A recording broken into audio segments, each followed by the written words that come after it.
Well, also on this Veterans Day, the fight to honor one Miami Valley vet continues more than 40 years after it began. Jordan Burgess shares the story of one family's struggle.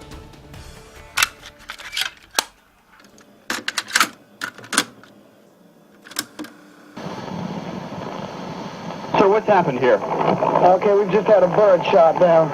We got an injured man on the ground. We got to get him in right away. Every year, Jim Skaggs follows Interstate 70 as it winds its way the more than 350 miles between St. Louis and Dayton. Always waiting at the end of the trip is his friend. I was sitting on my bunk and playing my guitar, and in walks this young fellow with a big smile on his face and throws out his hand, says, "Hey, my name's Gary McKitty. I play the guitar too." And so we hit it off right there and got to be good friends. It was a friendship forged under fire. The two flew helicopter missions together in Vietnam. We felt like, we're going to get through this somehow.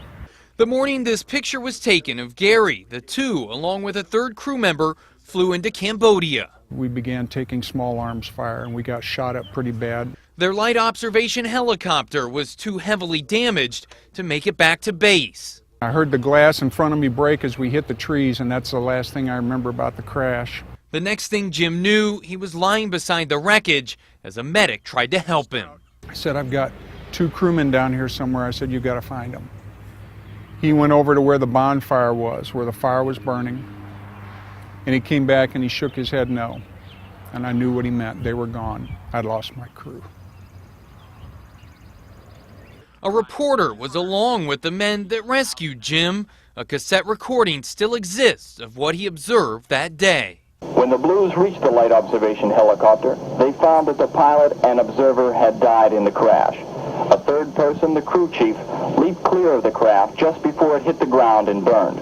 Except that couldn't have been what happened. It was Gary who was in the back and could leap out, while Jim was strapped into the passenger seat.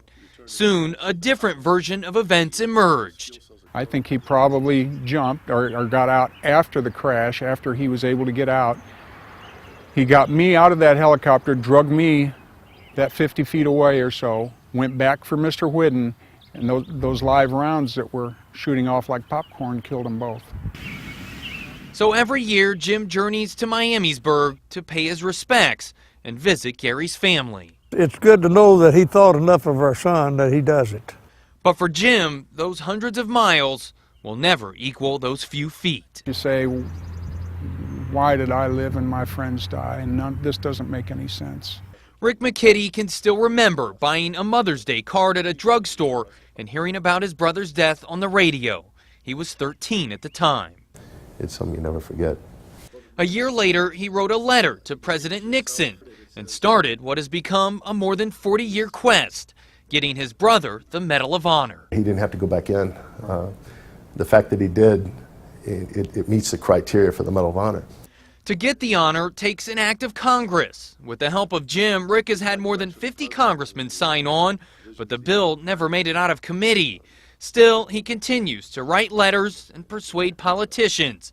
Rick and Jim know you can't rewind the past, but they'd like to have Gary's heroism forever recognized for future generations. It's not just a tribute to him, but it's a tribute to all of those that have served.